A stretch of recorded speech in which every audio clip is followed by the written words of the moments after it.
আসসালামু আলাইকুম ভিউয়ার্স। আজকে আমি আপনাদের সাথে খুব সহজ একটা চাইনিজ ভেজিটেবল রেসিপি শেয়ার করব।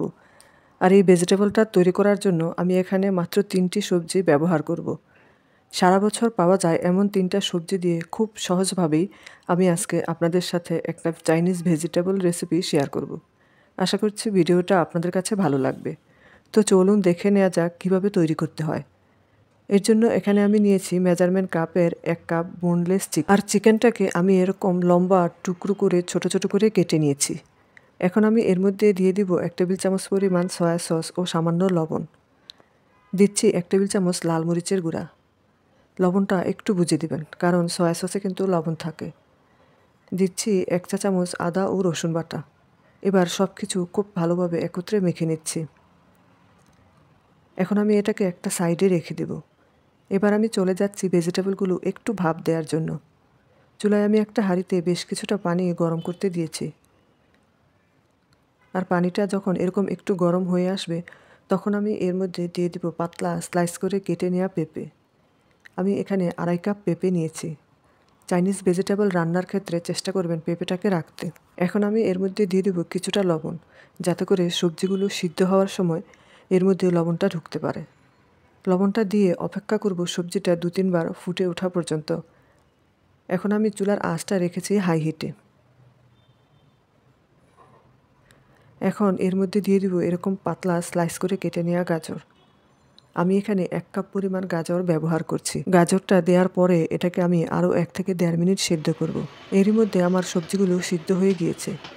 এখন আমি এগুলোকে পানি থেকে তুলে নিব। এই তো হয়ে গেল দুটো সবজি। আমি আরও একটা সবজি ব্যবহার করব রান্নার ভিতরে, আপনারা দেখতে পারবেন। সবজিগুলো তুলে নেওয়ার পরে হাঁড়িটা আমি খালি করে নিয়েছি। এখন এর মধ্যে আমি দিয়ে দিচ্ছি ২ টেবিল চামচ রান্নার রেগুলার তেল। তেলটা একটু গরম হয়ে আসলে এর মধ্যে আমি দিয়ে দিচ্ছি ১ টেবিল চামচ আদা ও রসুন কুচি। আপনারা চাইলে আদা রসুন বাটাও ব্যবহার করতে পারবেন। সেক্ষেত্রে ১ চা চামচ আদা বাটা ও ১ চা চামচ রসুন বাটা ব্যবহার করতে হবে। আদা রসুনটা যখন কিছুটা লালচে হয়ে আসবে, ওই পর্যায়ে এর মধ্যে আমি দিয়ে দেব ম্যারিনেট করে রাখা চিকেনটা। এবার এই চিকেনটাকে তেলের উপরে হালকা একটু ভেজে নেব। চিকেন থেকে কিছুটা পানি কিন্তু বের হয়ে এসেছে। পানিটা টেনে নেওয়া পর্যন্ত আমি চিকেনটাকে রান্না করব। চিকেনটা যেহেতু বোনলেস চিকেন, এটা খুব সহজেই সিদ্ধ হয়ে যাবে।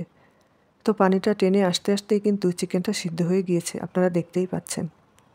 চিকেনটা যখন সিদ্ধ হয়ে যাবে এবং পানিটা টেনে যাবে, ওই পর্যায়ে এর মধ্যে আমি দিয়ে দিচ্ছি ৫ থেকে ৬টা ফালি করে রাখা কাঁচামরিচ আর ১ কাপ পরিমাণ পেঁয়াজ। পেঁয়াজগুলোকে আমি কেটে পাপড়িগুলো ছাড়িয়ে নিয়েছি। আরও দিচ্ছি ১ কাপ পরিমাণ সবুজ ক্যাপসিকাম। এবার সব কিছুকে ভালোভাবে মিশিয়ে নিচ্ছি। এর মধ্যে এখন দিয়ে দিব অল্প একটু লবণ ও চিনি, আর ঢাকনা দিয়ে রান্না করব ৫ মিনিটের জন্য। ৫ মিনিট পর ঢাকনাটা খুলে দিচ্ছি। ক্যাপসিকামটা আমার সিদ্ধ হয়ে গিয়েছে। এখন আমি এর মধ্যে দিয়ে দেবো আগে থেকে সিদ্ধ করে রাখা পেঁপে ও গাজর। সামান্য নেড়েচেড়ে ২ মিনিটের জন্য ঢাকনা দিয়ে রান্না করব। ২ মিনিট পর ফিরে আসলাম। দেখতেই পাচ্ছেন সবজির কালারগুলো কতটা সুন্দর লাগছে। এখন আমি এর মধ্যে দিয়ে দিচ্ছি ১ চা চামচ কর্নফ্লাওয়ার, যেটা আমি পানিতে গুলিয়ে রেখেছিলাম। এখন আমি এটাকে সবজির মধ্যে দিয়ে দিব। এই কর্নফ্লাওয়ারটা দেওয়ার পর সবজিটা ঘন হয়ে আসবে আর খুব সুন্দর একটা বাইন্ডিং চলে আসবে। তো চেষ্টা করবেন এই সবজি রান্নার ক্ষেত্রে কর্নফ্লাওয়ারটা ব্যবহার করার জন্য। কর্নফ্লাওয়ার দেওয়ার সাথে সাথে ভালোভাবে নেড়েচেড়ে মিশিয়ে দিতে হবে। আর এটা মিশিয়ে দেওয়ার পর দেখবেন এরকম সুন্দর করে একটা বাইন্ডিং চলে আসবে আর খুব সুন্দর একটা গ্রেভি তৈরি হবে। তো আমার সবজিটা হয়ে গিয়েছে। এখন আমি এটাকে গরম গরম সার্ভ করে নেব। তো তৈরি হয়ে গেল মাত্র ৩টা সবজি দিয়ে চাইনিজ ভেজিটেবল। রেসিপিটা সাধারণ মনে হলেও এটা খেতে কিন্তু অসাধারণ। আপনারা ঘরে একবার এটা ট্রাই করে দেখতে পারেন। রেসিপিটি ভালো লাগলে আমার ভিডিওতে একটা লাইক দেবেন আর চ্যানেলটি সাবস্ক্রাইব করবেন। এতক্ষণ সাথে থাকার জন্য সবাইকে আবারও ধন্যবাদ জানিয়ে আজকে এখানেই শেষ করছি। আল্লাহ হাফেজ।